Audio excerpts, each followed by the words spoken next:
Oi, meus amores, tudo bem? Bom dia. Hoje nós vamos dar continuidade àquele estudo, né? Porque se vocês forem ver no livrinho de vocês, no módulo 3, né? Já que a gente está dando início ao terceiro bimestre, né? Vocês vão ver lá no módulo 3, mais do mesmo daquilo que a gente já tinha visto, né? Mas aí a gente vai aproveitar esse conteúdo de formação de palavras, de construção, de estrutura e formação de palavras, que é o âmbito da morfologia, né? Para que a gente possa agregar mais informações e aquelas que não ficaram bem claras, né? A gente vai reforçando aí e vamos ver as dúvidas que ainda estão na cabecinha de vocês, né? Para que a gente, ao longo do tempo, a gente faça, né, esse processo de assimilação do conteúdo e tudo mais, né? Tirar as dúvidas. Então, a gente vai aproveitar esse momento para isso também, tá? Lá na página 43 do livro de vocês, que a gente vai começando aí o módulo 3, né? Você tem lá como título Processos de Formação de Palavras. E aí tem como subtítulo Palavras primitivas, derivadas e compostas. Aí no texto, né? Há um texto no livro falando sobre a foca da Groenlândia. E aí vocês podem fazer a leitura, já podem começar a fazer a leitura, e a partir desse texto, né, o livro ele vai trazer 4 palavras e aí vai analisar essas 4 palavras para poder falar sobre essa questão da palavra primitiva, da derivada, né, e da composta. Bem básico, bem simples, né? O que eu quero fazer com vocês, na verdade, é a gente fazer um processo de comparação com alguma gramática, né? E aí eu já citei aqui acima, né, o Bechara, minha de 2006, eu acho que tá dando para ver aí, né? E a gente vai falar, vai ver o que esse gramático fala a respeito dessas palavras primitivas, derivadas e compostas. Primeiro de tudo, que ele não fala que são palavras propriamente ditas. A gente já viu que as palavras elas têm um conceito, os vocábulos eles têm outros, morfemas eles têm outro conceito. E aí quando a gente vai tratar de morfologia, a gente tem que ter cuidado com a nomenclatura que a gente vai usar, né? Algumas são palavras, outras a gente considera que são mais vocábulos, outros a gente considera que são apenas morfemas, né? E se a gente for fazer essa análise da morfologia, a gente vai considerar que parte dessas palavras elas podem ser consideradas morfemas sim, né? E é isso que o Bechara vai falar. Lá na página, não sei se vocês têm a gramática, 495 do Bechara, ele vai falar dessa questão dos morfemas livres e presos. Lembra disso? Dos morfemas livres e presos? Que tem um pouco a ver com essa questão das palavras primitivas e derivadas. Porque o que a gente considera como palavra primitiva e palavra derivada? O livro até deu um exemplo da palavra mar, né? Mar é uma palavra primitiva porque antes dela você não tem como separar mais essa palavra. Ela já está ali na sua forma primitiva. E a partir dela você tem outras palavras que são derivadas dessa palavra mar, né? Que são, a partir dessa palavra você cria outras palavras, maremoto, maresia, né? A partir desse, o que a gente chama de também radical. Ela é uma palavra? Sim, ela é uma palavra, mas a gente tem que pensar em outras análises que a gente pode fazer também acerca dessa palavra mar, né? Por exemplo, de outras palavras que a gente vai encontrar aí que também são primitivas, que dão origem, né? Fazem parte de outras palavras que se derivam dessas primitivas, tá? Então ele vai falar de morfemas livres e presos. Aí o Bechara, né? Já que a gente está falando de palavras primitivas, a gente está lá na página do livro, né? Na página 43. Parecendo um que isso aqui? Lá na página 43 do livro, Processos de Formação de Palavras, Então, a gente tem palavras primitivas,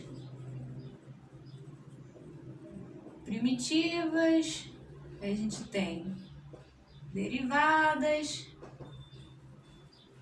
e nós temos e compostas, né?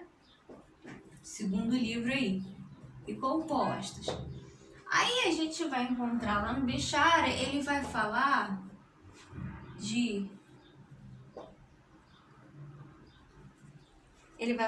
de morfemas livres, ó, morfemas livres, dá até para imaginar, né? E presos. Morfemas livres e presos. Aí ele vai começar assim: disse que o morfema é livre. O morfema vai ser livre, né? Quando tem forma que pode aparecer com vida autônoma no discurso. Ou seja, o morfema ele é livre quando ele sozinho, aquele morfema sozinho, ele já tem uma autonomia no discurso. Ele já aparece e ele não precisa de outra parte, de outro morfema que se una a ele para que ele tenha um sentido completo. Ele por si só já tem um sentido completo. Então, os morfemas livres, eles são assim, eles são autônomos, eles são independentes no discurso, né?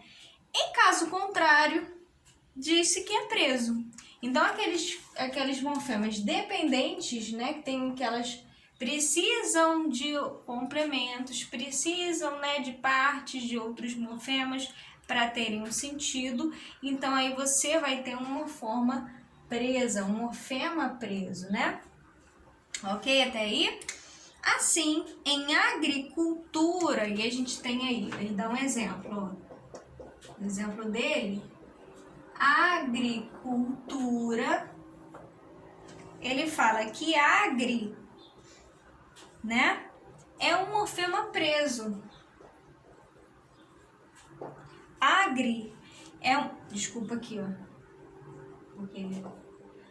Agri é um morfema preso, pois para significar campo, só aparece com esta forma quando combinado com outro morfema. Claro que agri, ele significa, né, campo, né? Tanto que a agricultura, né, a gente tem essa noção dessa palavra ligado aos processos que você tem no campo, né? Mas ele sozinho, agri, se a gente for considerar aquele comercial, né? Agri é pop, agri não sei o que, agri é Globo, enfim. Mas o agri aqui, né? Claro que a propaganda utiliza outros elementos para que você faça essa ligação, essa conexão. Além de usar recursos imagéticos, né? Você tem aí a imagem né, do boi, ou enfim, do pasto, enfim, da plantação, para que você ligue essa questão da à agricultura, aos recursos que você tem no campo, né? Os processos, o trabalho que você tem no campo. Mas o agri sozinho, ele é considerado preso, né? Porque ele precisa do morfema cola, por exemplo, agrícola, né? Ou agrimensor, ou ainda agricultura, né? Ao contrário do segundo elemento que a gente tem aqui, cultura, é um morfema que está agregado, né, ao agri, mas ele tem uma vida independente, concordam comigo? Cultura, ele tem uma vida independente. Se ele for inserido em outro contexto, em outro discurso, você vai entender, ele tem um sentido, ele é autônomo, ele tem vida independente, né? No discurso, cultura do campo, a cultura do campo, a agricultura, a cultura do campo, né? Que é isso que quer dizer, né? Um radical pode ter uma variante que só aparece como forma presa. É o caso de caber, que tem variante presa CB, QB, né? Que só aparece em receber, no caso, né? Receber, perceber, conceber, né? A variante de morfema se chama alomorfia, e a gente já viu a questão do alomorfia em outros contextos, né? A questão da alomorfia. Podem os elementos ser todos livres, então a gente tem aí apor, compor, guarda-chuva, ou todos presos, agrícola, perceber, ou ainda combinados os tipos, agricultura, gasoduto. Por fim, uma só forma pode representar mais de um morfema. Assim, S é marca que a gente pluraliza os nomes e pronomes. Casas, livros, né? No caso aí o S é um morfema que a gente pluraliza os nomes, por exemplo. E marca de S, e marca de segunda pessoa do singular nos verbos. Então, a gente tem um S também, que significa tanto um morfema ali, com um sentido de plural, quanto com o sentido de indicar a pessoa do discurso, né? Por exemplo, nas segundas pessoas. Amas, esse S indicando aí a segunda pessoa.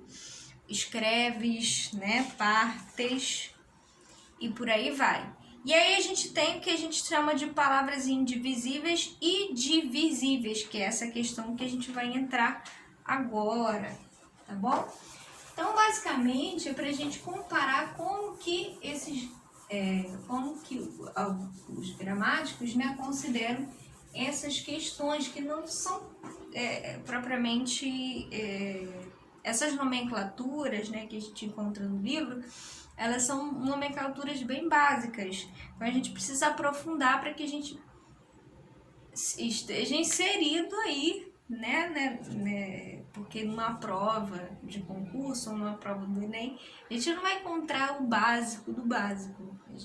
E, aliás, o básico a gente precisa entender o básico, sim, precisa estudar o básico, mas a gente precisa também entender o outro lado, entender um lado mais aprofundado, porque você não tem como saber, né, o que vai cair, o que não vai cair.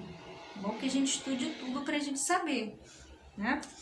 Então aí ele fala de palavras indivisíveis e divisíveis.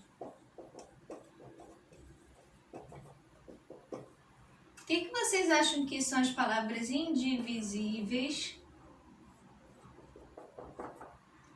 e as divisíveis?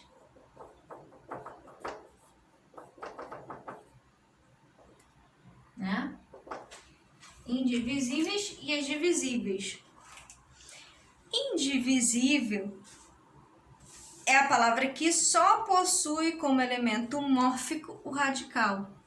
Então, as palavras indivisíveis só possuem como elemento mórfico o radical. Então, ela só tem o radical. Ora, melhor dizendo, eu posso dizer que essas palavras também são primitivas, né? Porque elas apresentam só... O radical é o único elemento mórfico que ela tem, né? Olha só o exemplo. Mar. Olha só. Deixa eu tirar aqui botar aqui como exemplo, ó, dar uma setinha, ó. Exemplo, mar, sol, lápis. Tem como dividir? Tem algum outro elemento mórfico aqui? Ah, professora, mas esse aqui do lápis é marca de plural? Não. Quer dizer, é uma marca de... Quer dizer, seria uma marca de plural na própria palavra, mas ela está incorporada no morfema, no radical dessa própria palavra. Tanto é que quando a gente vai, por exemplo, a gente vai tentar flexionar em número, né? A gente vai precisar de um outro termo para a gente poder pluralizar essa palavra. Então, a gente vai precisar de um adjunto aí, um numeral, né? Aqui na mesa há 2 lápis, né? E aí a gente precisa de um numeral, porque essa palavra não vai variar, né? Ela não vai se flexionar em gênero. E em gênero não, desculpa, em número, e em gênero também não. O gênero ele vai depender, quer dizer, na verdade o gênero aqui é masculino, né? Que é o lápis, né? Mas a desinência, né? Aqui não vai ter, né? As desinências nem de plural, nem de gênero, né? Mar, sol, ar, né? O que mais que Bechara fala aqui? Luz, né? O verbo, né? Então aí essas palavras, elas são palavras indivisíveis, que apresentam só um... Então eu posso considerar, né, como os radicais primários, como também palavras indivisíveis, né, são radicais primários. A partir desses radicais primários, né, a partir dessas palavras primárias, né, você pode haver, né, pode ter palavras que vão sofrer aí um processo de derivação, certo? Já as palavras divisíveis, apagar aqui, já as palavras divisíveis é a palavra que ao lado do radical pode desmembrar-se em outros elementos mórficos. Então aqui ele desmembra, pode desmembrar, ele é desmembrável, né? Desmembra-se em outros elementos mórficos, que ele pode desmembrar, né? Naquelas outras a gente não pode. Então, por exemplo, mares, e aí se a gente for pegar, né? Ó, mares, eu tenho aqui a palavra primitiva, né? Eu tenho a desinência de plural, né? Radical, o morfema gramatical, né? Um morfema gramatical e um morfema lexical aqui, que também é um radical, né? Tá desmembrado. Alunas, alum, radical, a desinência de gênero feminino e essa desinência de plural. E por aí vai, tá bom? Aí a gente vai para as palavras simples e compostas, né? Então a gente tem as palavras primitivas, basicamente, as derivadas, né? E aí a gente entra naquela questão das palavras divisíveis e indivisíveis, dos morfemas presos e morfemas livres, tá? Que é a reflexão do Bechara acerca disso. E a gente vai encontrar, né, essas palavras compostas aí. Então, as palavras compostas, elas são em oposição às palavras simples, né? A gente tem palavras simples e compostas. Disse simples, e aí o Bechara aqui vai falar, disse simples, a palavra divisível, que só possui um radical. Então, as palavras simples são aquelas divisíveis que só possuem um radical. Os outros elementos mórficos que a compõem ou são de significação puramente gramatical ou acrescentam ao radical a ideia subsidiária que denotam os afixos. Então, a gente tem o acréscimo dos prefixos e sufixos, ou aí a gente tem uma significação puramente gramatical, né? Como é o caso das desinências de número e gênero, né? Quando são casos de flexão e não de derivação, né? Por causa desta nova aplicação de significado que os afixos comunicam ao radical, as palavras simples se dividem em primitivas e derivadas. Então, as palavras primitivas e derivadas, elas são simples.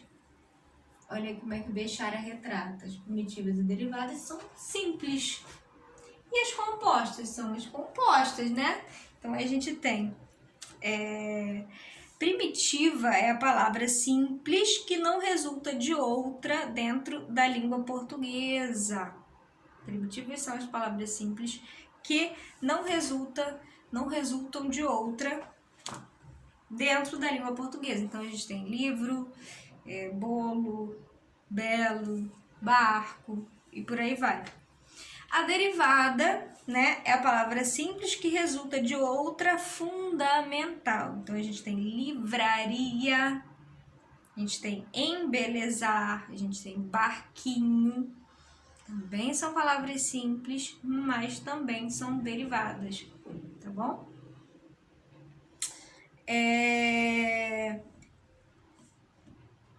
E não são primitivas, né?